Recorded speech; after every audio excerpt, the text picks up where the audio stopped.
But what I love about the first priority model is it's less about me, and it's more about raising up students. And when you get involved with first priority, to anyone who does get involved, I would say trust the process, because the process is spirit-led and it's gospel-focused and it's disciple-making in its truest sense. It's giving students the mantle. Working with the local church to take the hope of Christ to every student in the United States. This is First Priority. Now here are your hosts, Steve Cherico and Brad Schelling. Well, hello, everybody. Welcome to the First Priority Podcast. I'm glad that you're here today. I've got an excellent show in front of you because Steve is not here. And Jacob Sharp is here. Welcome, Jacob, to the show. Thank you. Glad to be here. My new co-host. I'm just going to announce it now. There we go. That's not why you're here. I just shocked you, but that's okay. Great. Yeah, you knew it was probably coming. Eventually. Whatever I can do when Steve's not in the state. It's the age-old adage for ministry, right? You just get thrown into it. That's right. Your title's one thing, but your job is a completely different thing. Your title today is guest on the show, so welcome. Beautiful. Yes, and co-host. I just added that on at the end. We'll see how long the run lasts. Oh, well, for all of you listening in, Jacob is, what is your title here? Yeah, ministry director for Okay. Rutherford County, I believe is what my official title is. I think I looked on the website, it said something like associate of ministry. So Okay. somewhere along the lines of... That sounds pastoral, like yes. church title. Yes. Mm-hmm. Does that mean you get to do everything Steve doesn't want to, like a lead pastor has an associate kind of thing?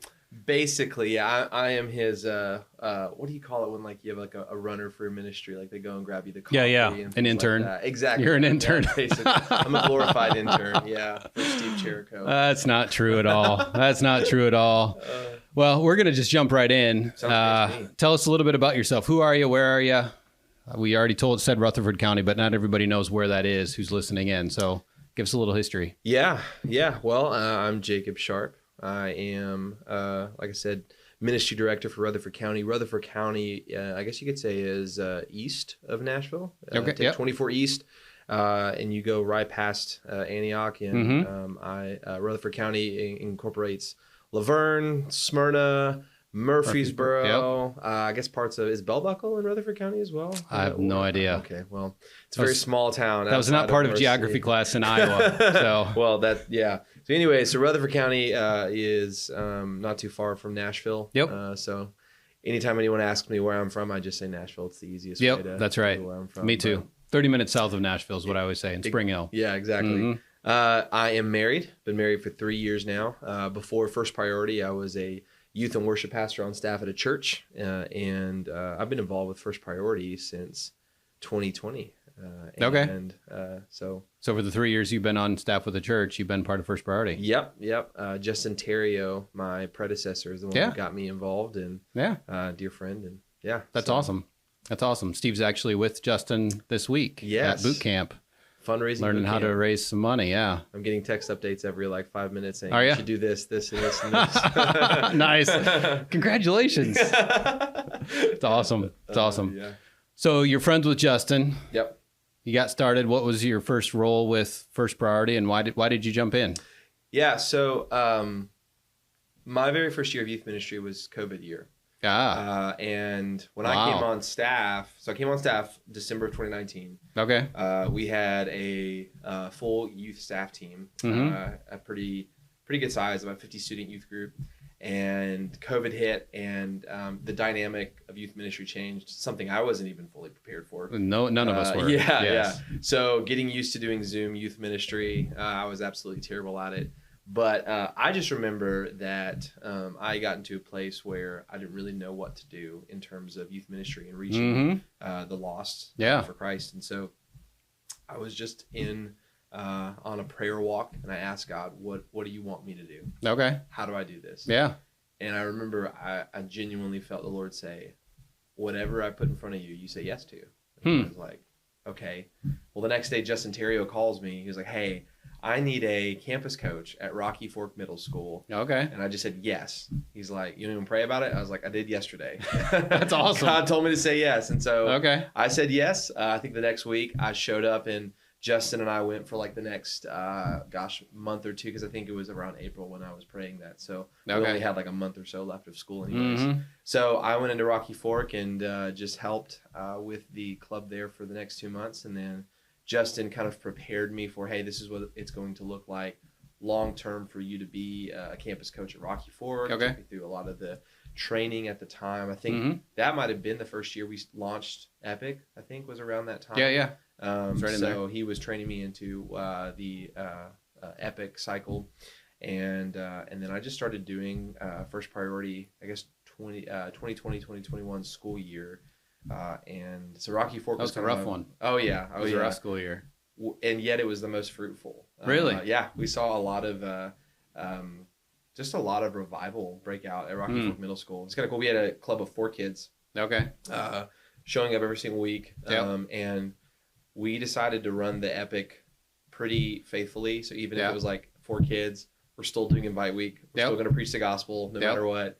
And I would say at the end of that school year, went from about 4 kids to about 25, 30 kids. And then from there, I'd say probably this last year, 2023, at the end of the school year, we had about 80 kids. Wow. And saw God do a lot of amazing things through that club. And it's pretty amazing. Yeah. That's awesome. So, and when did you transition from church staff to First Priority staff? I know the answer to that question, but our audience doesn't. So I guess this year would be the answer. Long story short was I went from a campus coach to what's called an area coordinator, where I was doing the same thing, but trying to do that for 8 different schools in the county. And then moved from an area coordinator into the director role that I'm in now. And I transitioned, September 1st was my first full-time day with First Priority of Greater Nashville. So I don't think I knew that, because you were in training with us when we had our staff training the first part of August already. Yeah, so I was basically gradually moving into, so I think August was considered part-time because I was still on staff with my church at that point, but still probably doing a lot more with First Priority at the time in August. So So what does it look like now? You said 8 schools before. Yeah, so now I'm overseeing a complete county. So right now, I think that we are around 9 schools launched, I believe. Once I start naming schools off, we'll find out how many schools they are. My pastor's number will become real numbers very soon.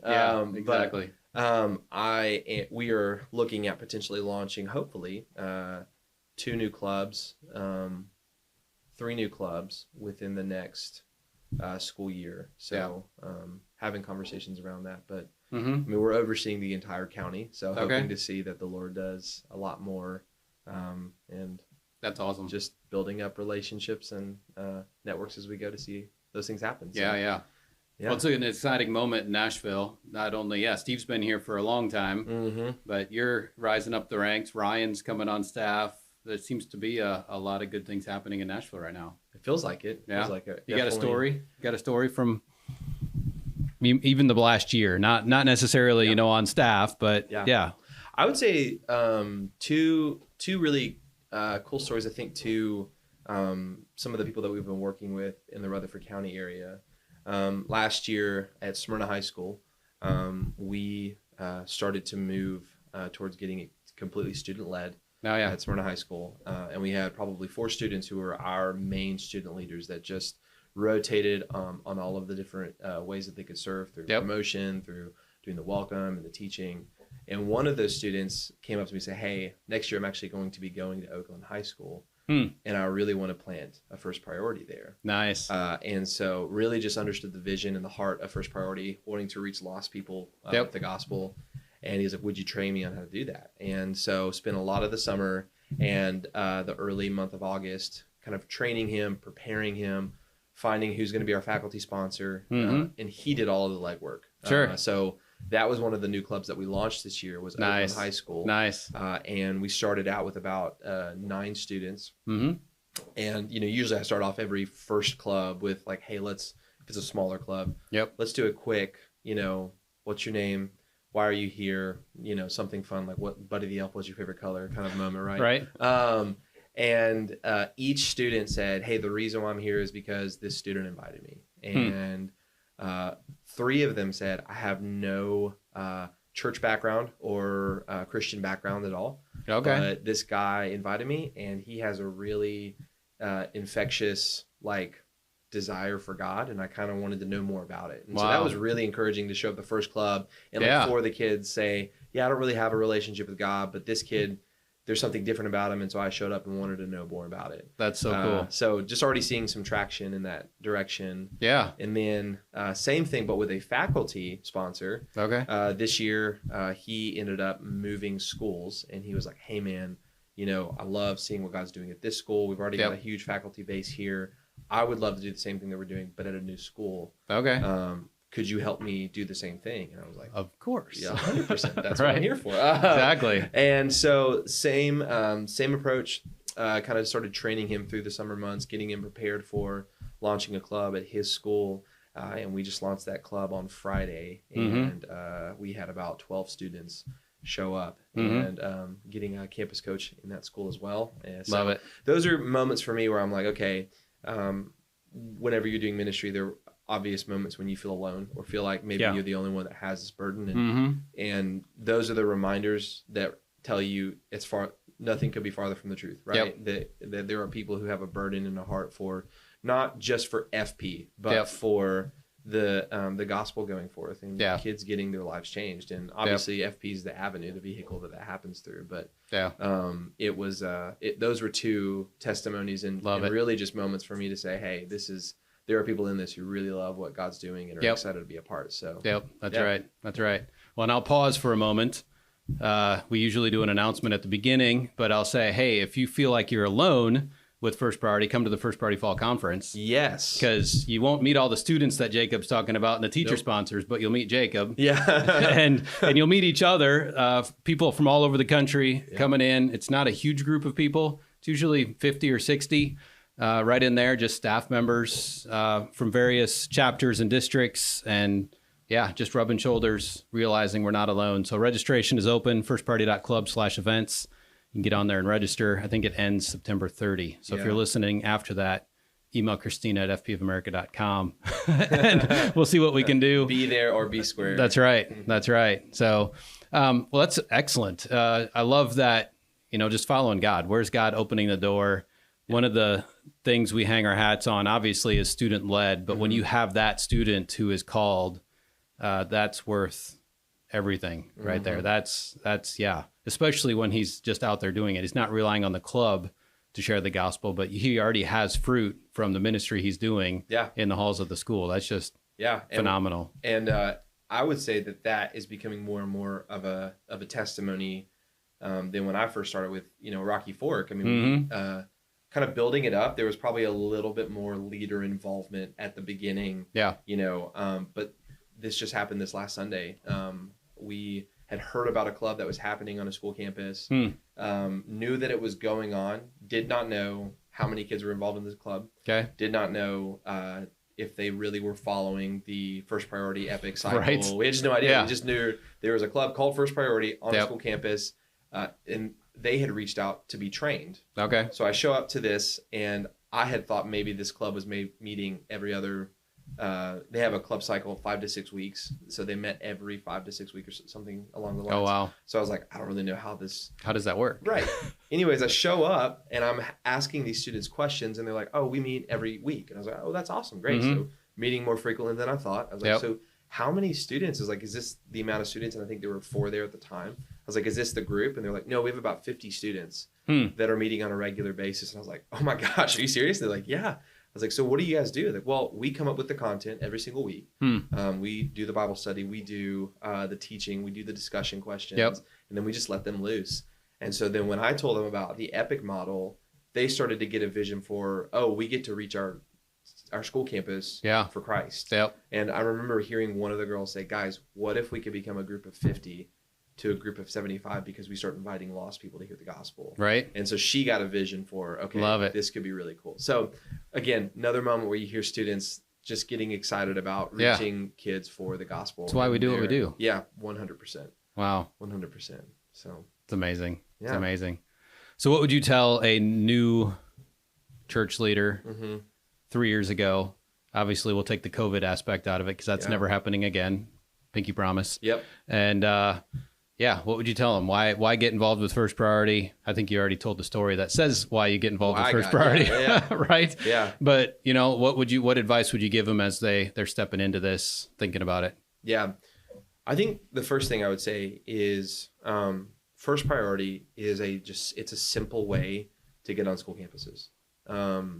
I think for me, it's really easy as a youth pastor to get comfortable in the flow of what you do, your Wednesday night Bible study, your Sunday morning Bible studies. Yeah. And I just remember the Lord burdening me for more, that there is a greater call to go and just reach people. But even more than that, I know that Wednesdays, every single Wednesday, I was telling my students to go and share the gospel. And I feel like the challenge was to be a good disciple maker, you have to go live out the very things that you're teaching your students to do. Yeah. First Priority presented a really simple way for me to get on campus. Yeah. And I remember knowing that, okay, I've got 5 students at my church who are at Rocky Fork Middle School. So of course I was like, hey, I'm going to be at your school these times. Would love for you to come and join. Yep. It was a very easy way for me to show them this is how you do it. The very thing I've been telling you to do on a Wednesday night, right? I think that First Priority is the reason why I got involved was it was a easy way to get involved in my community. Yeah. I think the advice I would give to anyone who wants to get involved with First Priority is to trust the process a little bit. Yeah. Brad, you and I talked at the training. And I remember telling you that I used to hate. Yeah, I remember that. The First Priority model, the epic model. Yeah. And part of that was my rebellious, like, the gospel should just be it and nothing else. And but what I love about the First Priority model is it's less about me. Yeah. And it's more about raising up students. Yep. And when you get involved with First Priority, to anyone who does get involved, I would say trust the process, because the process is spirit-led and it's gospel-focused and it's disciple-making in its truest sense. It's giving students the mantle. And I think so many times, especially as leaders, it's easy to hold on to the mantle when it's better to release the mantle to students. And a quick testimony, Steve had shared this on a podcast with another group. Okay. But he shared a story of a middle school where the 8th grade group, basically their last First Priority club meeting, prayed over the 7th grade class, commissioning them to the same work that they had been doing, right? Nice. Well, that was the Rocky Fork Club, I believe. Oh, really? I think it was. If I'm wrong, then that's Steve will come back and correct Steve's fault. So, but that to me was a picture of, hey, because I released the mantle to them, they knew how to release the mantle to the next group. And it just showed a clear model. So I think that would be the advice that I would say is trust the process. Yeah. It's good. And stay faithful in those moments. Yeah. We all want to create. We're created because we're created in the image of a creative God, right? Yeah. So we all want to do that, but I agree. Just walk the process, keep it simple, right? That's one of the things I love about First Priority is it's just simple. Empowering the students to share the gospel. It's the sending capacity, not the seating capacity. Yeah. Right. So, and it's even realizing that, there are weeks where we watch a Bible Project video through the curriculum, or, you read a scripture, and sometimes as a shepherd, as a pastor, I want to spend 20 minutes saying, hey, this scripture is really dense. Let me help unpack this for you. Yeah. And, in club time, you don't have that time. You don't have that. To do that. Yeah. And so sometimes one of the processes in First Priority is the discussion question part, right? Where you're saying, hey, get into groups, talk about this with one another. I know one of the first weeks is, or the first month is in the Epic series now is talking about the Bible. Yep. Right? And there's a powerful question in that first Equip week that just says, can we trust the Bible? Why or why not? Right. Yeah. And I'm like, man, that's a dense question. I want to really unpack that. Right. But we really let that question go and just said, y'all discuss it. And I jumped in on one of those groups and remembering thinking, man, those students touched on things that I don't think I ever could have because, again, trusting the process, realizing, hey, the Spirit's moving in those students, whether they're, seeking the Lord in that moment or not. Yeah. God's using that discussion time to really get to a space of understanding. Yeah. And it was pretty impactful. I love it. To know that I could just step back and let the process happen. That's right. Yeah. That's right. Well, and that's one of the things too. I don't know if you're aware of that, but when we put epic material out and the each week, we always say we're evangelistic. We're not a Bible study, right? Yeah. It kind of as a marketing statement to push against most things are Bible studies when people get together, either, Bible and worship, we want it to be evangelistic. Yeah. But at the same time, we do recognize that most of the kids, your 4, your 8 that you start with, probably don't know each other very well, right? They're a freshman boy and a senior girl, whatever the case might be. They go to different classes. They don't interact. They don't go to the same churches, whatever the case might be. But if they start wrestling with some of those questions, that first part of every week is a little bit of a Bible study, so they can find common spiritual ground and form that bond together as a group so they can trust each other and then be equipped with that gospel to go and share it, right? So there's 2 parts to every meeting. Part of it is we want a spiritual group to form, but then we also want them to go out and be that lighthouse in there. And so each week is intentionally doing both of those things, which is why you see some of those questions. And it's kind of like in a sense of, I always call it like, first priority is almost like the appetizer, where when you get through the epic cycle, you get to the very last week, which is connect. Yep. And the point is, we want you to get connected back to the local church, because if you've just given your life to Christ, if you want to continue to grow in your relationship, you have to do so within a spiritual community. Yep. And we know that FP's value system is, we believe that happens within the local church. And in a lot of ways, I almost realize that some of those questions are kind of like wetting the palate, right? Yeah. Like, kind of giving you a taste of, hey, this is what we're talking about. If you want to go deeper, it'll probably happen better in the context of a local church. It's very true. So it's cool. I agree. There's depth there, and yet there's almost like a depth, and then there's a pull. Like, hey, this isn't it. This is a part of it. Yep. There's more found in the local church. Yep. So good. Yeah. So good. Well, thanks for joining us today, being a part of First Priority. It's an honor to office with you here in Nashville. And yeah, I know you've been on the show before, but hopefully it's not as long until next time. Yeah, I'm excited to continue the journey, and thanks for having me on, Brad. Yeah. Well, and everybody for listening, thank you for following along. Hopefully you're encouraged by Jacob's story. And if you haven't signed up for Fall Conference yet, do so. Firstparty.club/events. And we'll see you here in Nashville in October. See you then.